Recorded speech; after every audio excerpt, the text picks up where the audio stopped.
กันแล้วครับดูวะ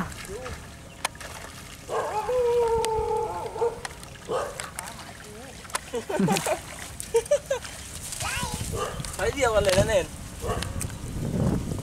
เล็กๆก็ได้เด็กแล้วกูก็สนใจแล้วเป็นช้อนครับช้อนปอกครับว้าย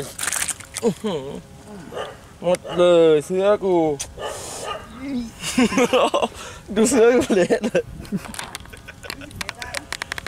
ช้อนปอกครับกัดกบอย่างแก้คันครับผมสีเหลืองครับกับนี่เลยอุ้ยเอา